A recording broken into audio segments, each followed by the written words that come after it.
Subscribe करें ideal progressive school के YouTube channel को और वीडियो अच्छी लगे तो लाइक और शेयर करें और बेल आइकन को दबाना ना भूलें ताकि इस चैनल पर अपलोड होने वाले सारे वीडियो सबसे पहले आपके पास पहुंच सके। अध्याय 5 देख रहे हैं, संस्थाओं का कामकाज। संस्थाएं यानी कि अंग्रेजी में इंस्टीट्यूशन, ये कैसे काम करती हैं? यानी अगर हम एक देश के नाम पे देखें तो हिंदुस्तान में कौन कौन सी मेन संस्थाएं हैं और कैसे वो काम करती हैं।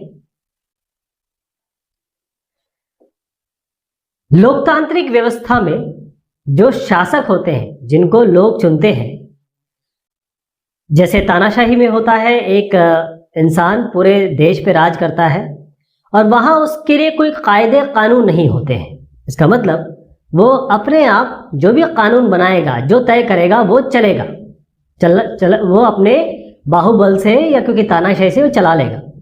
लेकिन लोकतांत्रिक व्यवस्था जिसमें जनता चुनती है अपने शासकों को, उनके कुछ कायदे कानून है, उनके अंदर उनको काम करना होता है। इसी तरीके से जो संस्थाएं हैं उनके साथ और संस्थाओं के अंदर रहकर, भीतर रहकर, उनकी परिधि में रहकर काम करना पड़ता है। तो हम क्या करेंगे आज, हम ये समझने का कोशिश करेंगे, प्रयास करेंगे कि हमारे देश में किस तरीके से पहले तो फैसले लिए जाते हैं, वो हमने देखा। संसद के बारे में हमने पहले भी बात की, विधानसभा के बारे में हमने बात की। तो कैसे महत्वपूर्ण फैसले लिए जाते हैं, उन्हें कैसे लागू किया जाता है, अगर कोई विवाद होता है तो उसको सुलझाया कैसे जाएगा।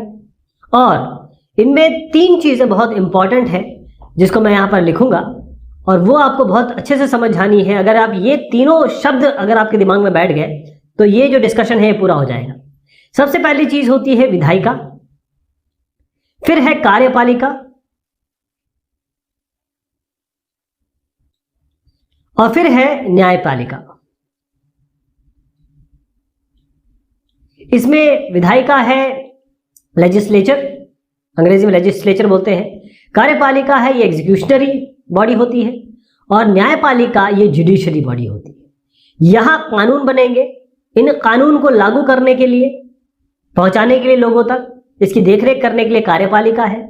और उसके बाद अगर कोई दिक्कत आती है उस कानून को लेके या उसके इम्प्लीमेंटेशन को लेके, किसी को कोई तकलीफ होती है तो न्यायपालिका उस पर काम करती है। तो जो संस्था हम बोल रहे हैं वो यही संस्थाएं हैं। इन्हीं संस्थाओं के बारे में हम बात करेंगे, इनके कामकाज के बारे में बात करेंगे। तो किस तरीके से ये संस्थाएं एक साथ मिलती हैं और कैसे एकजुट होके, मिलके, यानी कि एक दूसरे की पूरक है, ये संस्थाएं मिलकर किस तरीके से काम करती है, सरकार कैसे काम करती है। तो राष्ट्रीय स्तर पर हिंदुस्तान की सरकार को हम केंद्र या संघ सरकार कहते हैं, यूनियन गवर्नमेंट, सेंट्रल गवर्नमेंट कहते हैं इसको। इसी तरीके से हम जब सेंट्रल गवर्नमेंट या यूनियन गवर्नमेंट की बात करेंगे तो ये भी देखेंगे कि प्रदेश में, यानी हमारा जो स्ट्रक्चर वो कुछ इस तरीके से है कि हमारे अलग अलग स्टेट्स हैं, जिसे हम प्रोविंस भी कह सकते हैं, और स्टेट्स को बढ़ा के, मतलब स्टेट जब सब मिल जाते हैं तो एक पूरा देश बन जाता है। तो देश की सरकार एक होती है और स्टेट की सरकार एक होती है। एक एग्जाम्पल है, इस उदाहरण को देख के आपको यह पता चलेगा कि कैसे क्या काम होता है। पहले इस कागज को बहुत ध्यान से देखिए। ये एक ऑफिस मेमोरेंडम है, आप देख रहे हैं यहां पर OM लिखा हुआ है। ये एक ऑफिस मेमोरेंडम है। ये सरकार द्वारा, हिंदुस्तान की सरकार द्वारा निकाला गया है। सब्जेक्ट इसमें यह है कि जितने भी बैकवर्ड क्लासेस हैं, सोशली एजुकेशनली बैकवर्ड क्लासेस, यानी कि वो जो बैकवर्ड क्लासेस में OBC में आते हैं, उनको 27% रिजर्वेशन दिया जाए। मंडल कमीशन बना था, मैं अभी इसको बहुत तफसील से बताऊंगा आपको। पहले इसको देख लीजिए, ये निकला। उसके बाद ये निकला 13/8/1990 में। इसका बाकायदा एक नंबर है, इसका एक बाकायदा नंबर है, इसको हम ऑफिस मेमोरेंडम कहते हैं। फिर उसके बाद 1993 में, यानी कि 3 साल बाद इसमें संशोधन हुआ, इसमें चेंज हुआ, इसको सही ठहराया गया, लेकिन कुछ संशोधनों के साथ इसको लागू किया गया। अब क्या थी ये बात, इसको यहां समझते हैं। आप ये समझ गए कि सरकार किस तरीके से कागज निकालती है, ये सबके लिए मान्य होता है, सबको इसको फॉलो करना होता है। तो हुआ ये कि 13 अगस्त 1990 की बात है, भारत सरकार ने एक आदेश जारी कर दिया, इसको हम कार्यालय ज्ञापन, ऑफिस मेमोरेंडम कहते हैं। इसकी बाकायदा एक संख्या थी 3012319901 यहाँ पर आप देखेंगे तो बाकायदा इसमें हमारे पास एक प्रॉपर इसका 90 नंबर है 3012 ये स्लैश है 31/90 यानी यूनिक आइडेंटिफिकेशन है इसका। अब इसको लागू किसने किया? कार्मिक जन शिकायत और पेंशन मंत्रालय के कार्मिक एवं प्रशिक्षण विभाग के एक संयुक्त सचिव एक सचिव सेक्रेटरी साहब, इन्होंने इसको जारी किया, इन्होंने हस्ताक्षर किए। छोटा सा आदेश है, बहुत छोटा सा दिख रहा है आपको ये, लेकिन ये जो आदेश था ये इतना बड़ा हुआ, क्यों इतना महत्वपूर्ण बन गया ये कि कई सालों तक ये विवाद का कारण बना। क्या हुआ था इसमें ये जो सरकारी आदेश आप देख रहे हैं, इसमें एक बहुत इंपॉर्टेंट प्रमुख एक नीतिगत फैसला है और उस फैसले की घोषणा की गई थी। अभी ध्यान रखिएगा, एक साहब ने, संयुक्त सचिव साहब ने इसको साइन किया है, इसका मतलब ये नहीं कि इन्हें यही बैठे अकेले इन्होंने बनाया, इन्होंने रिलीज कर दिया, नहीं। पूरी प्रक्रिया है, संसद से लेकर यहां तक संयुक्त सचिव तक आया, और संयुक्त सचिव क्योंकि एग्जीक्यूशनरी का पार्ट है, लेजिस्लेचर बना यानी कि जो कानून बना वो संसद में बना, यहां पर आया, और जब इसको रिलीज करने की बारी आई, एग्जीक्यूशनरी जिसको जो एक्चुअली इम्प्लीमेंट करता है वो संयुक्त सचिव है। ये IAS रैंक के साहब होते हैं, IAS Indian administrative services, civil services आपने नाम सुना होगा, वहां के साहब है ये, इन्होंने इसको जारी किया। तो बड़ा एक इंपॉर्टेंट फैसला था। इसमें कहा क्या गया था? इसमें यह कहा गया था, इसको बहुत ध्यान से सुनिएगा क्योंकि इसी पे बवाल बहुत सारा हुआ था। इसमें यह कहा गया था कि जो भारत सरकार के पद हैं उसमें 27% यानी कि 100 में 27 लोग रिक्तियां ये किनको दी जाएगी? सामाजिक एवं शैक्षिक दृष्टि से पिछड़े वर्ग, जो समाज में और एजुकेशन की नज़र में जो पिछड़े वर्ग हैं, ऐसे वर्ग जो आगे नहीं बढ़ पाए हैं, जिसे हम SEB ये जो है OBC हम कहते हैं। यहाँ पर SEB इसलिए कह रहे हैं क्योंकि socially and educationally backward classes, तो OBC socially and educationally backward classes दोनों एक है, इनके बारे में बात हुई। अब हुआ ये कि ये जब बात हुई, इससे पहले ही अनुसूचित जाति और जनजातियों को रिजर्वेशन मिल रहा था, ऑलरेडी था 21% और 7%, इस तरीके से एक नंबर था। तो इसका मतलब तकरीबन 30% तो पहले ही था, 27% और दे दीजिए, तो 27 और 30। अब जो जनरल कैंडिडेट है, जैसे जो नॉर्मल कैंडिडेट है, जो ना SC में आते हैं, SC ST में आते हैं, ना OBCs में आते हैं, उनके लिए तो केवल 50 ही सीट रह गई। मतलब 100 में से 50, एक अंदाजा बता रहा हूँ आपको एक समझने के लिए, 100 में से 50 सीट रह गई, यानी कि 100 में से 50 सीट तो वैसे ही उनके लिए हट गई, 50 में वो फाइट करेंगे। तो उस कारण से हुई प्रॉब्लम। 27% कोटा तैयार किया गया इनके लिए, पिछड़े वर्गों के लिए। अब इसमें यह हुआ कि जब ये चीज आई, पहले मैं आपको बताऊं निर्णय करने वाले होते कौन। जैसे मैंने कहा ना, ये साहब अकेले तो नहीं साइन कर रहे होंगे। राष्ट्राध्यक्ष, हमारे देश के सबसे बड़े आदमी, राष्ट्राध्यक्ष, ये राष्ट्रपति होते हैं, और औपचारिक रूप से देश के सबसे बड़े अधिकारी यही हैं। वो अलग बात है कि ये उतनी इनके पास पावर नहीं होती है, लेकिन सब, जैसे इंग्लैंड में क्वीन होता है, क्वीन होते हैं, मतलब वहां पर रॉयल फैमिली है, क्वीन, उनको माना जाता है सबसे बड़े अधिकारी। हमारे यहाँ राष्ट्रपति है। प्रधानमंत्री असली साहब होते हैं। प्रधानमंत्री यानी कि जितने भी लोग इलेक्ट होके आएंगे केंद्र सरकार में, वो उसमें जो सबसे बड़ा आदमी होगा या सबसे जिसको चुना होगा मेजॉरिटी सरकार ने, वो प्रधानमंत्री होता है, वो सरकार का प्रमुख होता है। एक्चुअली क्या है, प्रधानमंत्री ही असली साहब होते हैं अगर हम अपने देश की बात करें तो प्रधानमंत्री सारी सिफारिश करते हैं, सारी बात करते हैं। जो मंत्रिमंडल नियुक्त होता है, चाहे कोई भी काम हो रहा होता है, प्रधानमंत्री और कैबिनेट और लोग जो हैं, जो इलेक्ट होके आए हैं लोकसभा में, राज्यसभा में, वो लोग करते हैं। और प्रधानमंत्री की आखिरी से होती है, राष्ट्रपति केवल उस पर साइन करता है। संसद में राष्ट्रपति और इसके अलावा 2 और सदन होते हैं जिसको हम बहुत डिटेल में देखने वाले हैं, एक लोकसभा, एक राज्यसभा। प्रधानमंत्री लोकसभा में जो लोग आए हैं, डायरेक्ट इलेक्ट होके आते हैं, ये लोग इन्हें चुनते हैं, जिनको मेंबर ऑफ पार्लियामेंट कहते हैं। वो मेंबर ऑफ पार्लियामेंट अपने एक नेता को चुनते हैं, उन्हें हम प्रधानमंत्री कहते हैं। यानी निर्णय करने वालों में अगर की आदमी देखा जाए हमारे देश में, तो वो प्रधानमंत्री है। अब आते हैं हम अपने उसी कहानी पर। वो हमारी कहानी क्या चल रही थी, एक बहुत बड़ी इंसिडेंट है ये। तो लंबा ये घटना चक्र हुआ, उसके बाद ये चीज आई। हुआ ये कि 1979 में पिछड़ी जाति आयोग गठित किया गया। इसके जो अध्यक्ष थे वो थे बीपी मंडल, इसीलिए इसको मंडल आयोग भी कहा जाता है। उनसे कहा गया कि आप ऐसा करें कि जो पिछड़े वर्ग लोग हैं या शिक्षा के तौर पे जो पीछे है, समाज में जो पीछे लोग हैं, उनके लिए इनका पिछड़ा पर दूर करना है हमें। तो कोई आप मापदंड तय करिए, अपनी सिफारिशें दीजिए। मंडल साहब, एक आयोग था, मतलब एक कमेटी थी, मंडल साहब बीपी मंडल इसके चेयरमैन थे। तो 1980 में 1979 में दिया गया, 1980 में इन्होंने अपनी सिफारिशें या रिकमेंडेशन दे दी है। अब जो सिफारिश दी गई सरकार को, उसमें ये दिया गया कि जो जिनके बारे में आपने हमसे कहा है पता करने के लिए, जानने के लिए, तो ये जो लोग हैं इनको आपको सरकारी नौकरियों में 27% आरक्षण देना होगा। यानी कि जो पिछड़े वर्ग है, ओबीसीज है, या जो हमने एक नया नाम बताया socially and educationally backward classes, SEBC, इनको 27% आपको आरक्षण देना पड़ेगा। ये किसने बताया? ये मंडल आयोग ने या मंडल कमेटी ने बताया। बहुत साल तक पार्टियां और सांसद जो है वो कहते रहे कि देखिए अब एक सिफारिश भी आ गई है, इसको लागू कीजिए। 1989 में क्या हुआ? लोकसभा के चुनाव हुए। लोकसभा जो हमारा सबसे बड़ा सदन है, देश की सबसे बड़ी पंचायत लोकसभा ही है, राज्यसभा भी आती है, उसके बारे में डिस्कस करूंगा मैं। तो लोकसभा का जब चुनाव हुआ तो यहाँ पर एक जनता दल जो पार्टी थी, उन्होंने ये कहा अपने चुनाव घोषणा पत्र में कहा कि देखिए अगर आप हमको सत्ता में लाते हैं तो हम ये मंडल आयोग की जो सिफारिशें आई हैं कि 27% ओबीसी को रिजर्वेशन देना है, इसको हम लागू कर देंगे। वीपी सिंह साहब ये जीत भी गए, जनता दल के नेता थे, वो जीत भी गए और ये प्रधानमंत्री भी बन गए। इसके बाद कुछ घटना हुई। क्या क्या हुई?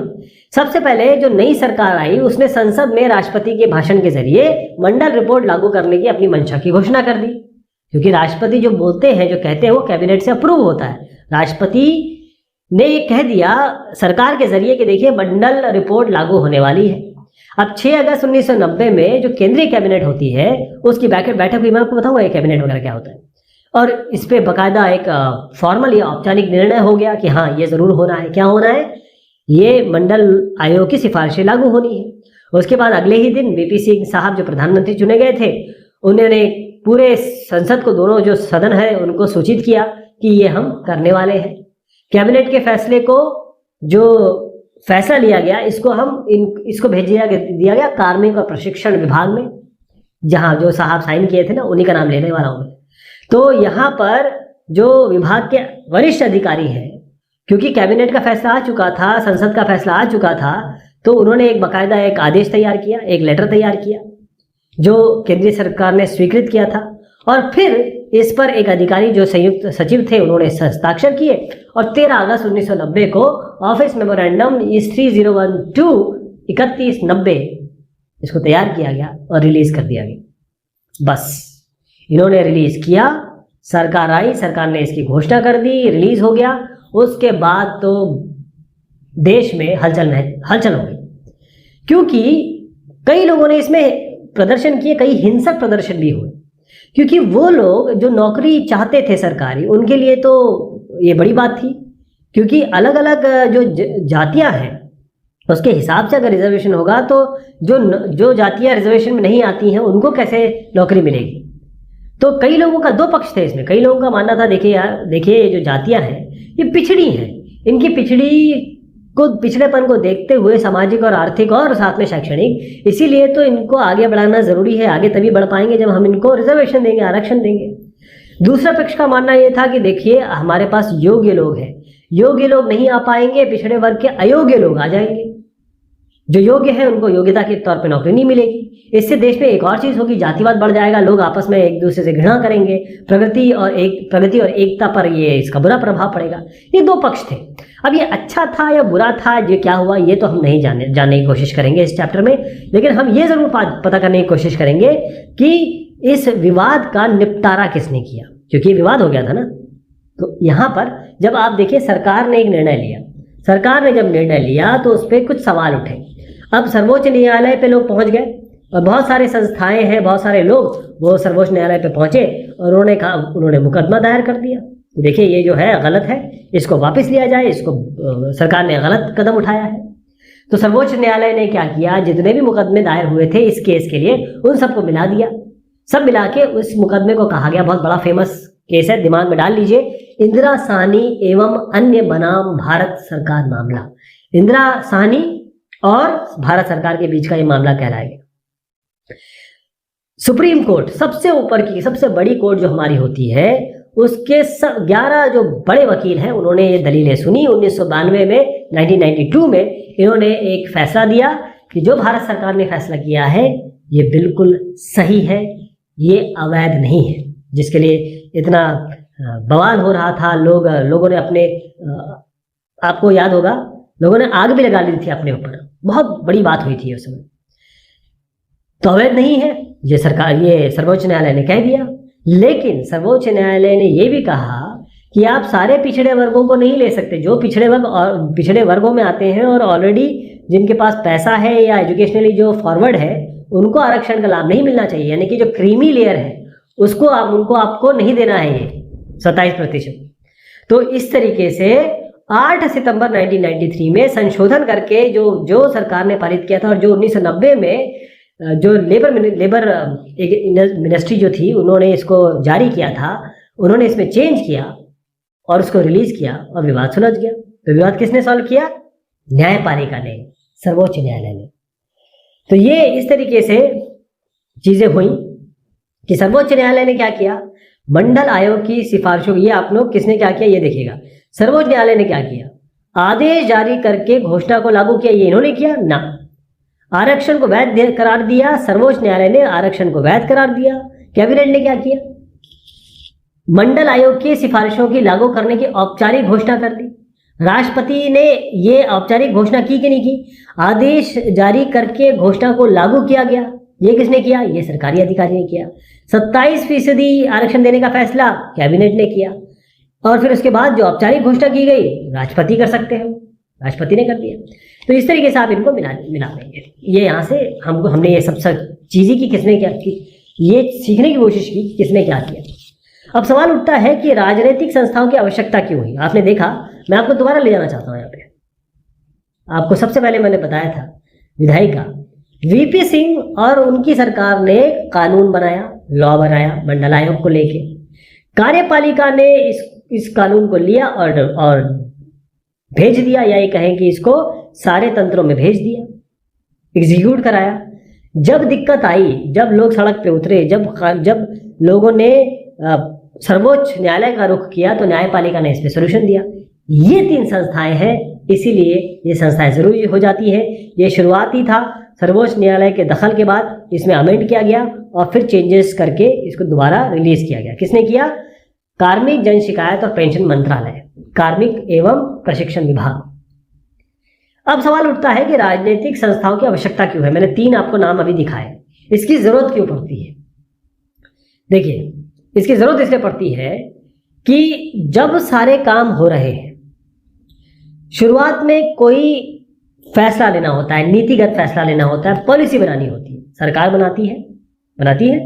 तो जो सरकार बनी है या फिर जो सरकार बनेगी वो कहाँ बैठेगी, कहाँ पर डिसीजन लेगी, कैसे उसका काम होगा, इसके लिए हम जो संसद है उसके बारे में बात करेंगे, अभी इस पे आते हैं। लेकिन प्रधानमंत्री और कैबिनेट ऐसी संस्थाएं हैं, शुरुआती संस्थाएं, जो सभी महत्वपूर्ण नीतिगत फैसले लेती हैं। मतलब जो सरकार आपने चुन के भेजी है संसद में, वो सारे के सारे आपके नीतिगत फैसले लेंगी, और जो सरकार आपने स्टेट गवर्नमेंट में, यानी कि स्टेट में, कहने का मतलब विधान सभा में भेजी है, वो आपके स्टेट के फैसले लेंगी।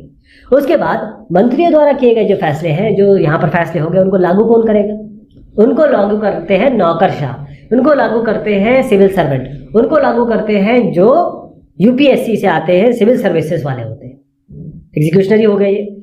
उसके बाद अगर कोई दिक्कत आती है किसी के भी बीच में, सरकार के बीच में, लोग के बीच में, लोग और सरकार के बीच में, तब उसको सॉल्व कौन करता है, सुलझाता है न्यायालय। अब ये सर्वोच्च न्यायालय जो संस्था हमने डिस्कस की, जहां पर नागरिक और सरकार के बीच में विवाद आया, तो जब भी सरकार के बीच में आती है वहां पर न्यायालय अलग हो जाते हैं, क्योंकि न्यायालय जो है वो 3 लेवल पे आते हैं, जिनको हम आगे डिस्कस करेंगे। तो शुरुआत करते हैं संसद से। संसद जिसको हम पार्लियामेंट भी कहते हैं। तो संसद लोकतंत्र में, मैं आपको यहाँ इस तरीके से बताऊं कि जो संसद है वो हमारी एक, कहें कि जहां पर डिसीजन बनते हैं, जहां पर लोगों के लिए फैसले होते हैं, जहां पर बातें रखी जाती हैं, हर चीज का आकलन होता है देश के लेवल पे, उसे हम संसद कहते हैं। तो लोकतंत्र में होता क्या है, जैसे आप और मैं हैं, आप और मैं किनको निर्वाचित करते हैं, किनको इलेक्ट करते हैं? हम अपने स्टेट, जैसे ये स्टेट है, यहाँ पर एक वार्ड है, ये एक वार्ड है, बहुत सारे वार्ड होते हैं एक स्टेट में या एक डिस्ट्रिक्ट में। पहले डिस्ट्रिक्ट कर लेते हैं। एक डिस्ट्रिक्ट में बहुत वार्ड होते हैं। इस वार्ड के लिए आप कौन चुनते हैं? आप चुनते हैं कॉर्पोरेटर, आप चुनते हैं पार्षद। अब ये बहुत सारे वार्ड मिलके एक विधायक क्षेत्र बन जाता है। तो ये वार्ड मिलके एक यहाँ पर विधायक चुनेंगे आप। विधायक कहाँ बैठेंगे? जाएंगे, विधायक बैठेंगे आप विधायक का जो आपने चुना है, जिनको हम एमएलए भी कहते हैं, मेंबर ऑफ लेजिस्लेटिव असेंबली, ये जाके बैठेंगे आपके स्टेट के विधानसभा में। आपका एक स्टेट के लिए आपने चुन लिया एमएलए को। अब क्या करेंगे आप? अब हम बात करते हैं पूरे देश की। पूरा देश, मैं ये पूरा देश बना देता हूं, मान लीजिए ये हमारा पूरा देश है, ये पूरा देश है। इसके लिए अलग अलग जो निर्वाचन क्षेत्र है उसमें इसको बांटा गया है 545 में। एक्चुअली ये 543+2 होता है, 543 बेसिकली। 543 भाग में डिवाइड किया गया। अब यहाँ से आप चुनेंगे एमपी, मेंबर ऑफ पार्लियामेंट। ये जो मेंबर ऑफ पार्लियामेंट है 543 जाएंगे संसद में, और किस संसद में जाएंगे? लोकसभा में। तो अभी आप समझ गए, शुरुआती लेवल पे अपने वार्ड मेंबर चुना। अगर आप गांव के इलाके में तो पंचायत चुनते हैं वहां पर, यहाँ पर आप वार्ड मेंबर चुनते हैं, कॉर्पोरेटर। अगर आप एक विधायक क्षेत्र में आते हैं तो वहां विधायक चुनेंगे, और उसके बाद आप और बड़ा विधायक और 2-4 विधायक क्षेत्र को मिला के एक लोकसभा क्षेत्र बनता है, कॉन्स्टिट्यूएंसी कहते हैं। वहां पर आप लोकसभा के लिए एमपी चुनते हैं। अब ये एमपी पहुंचते हैं लोकसभा।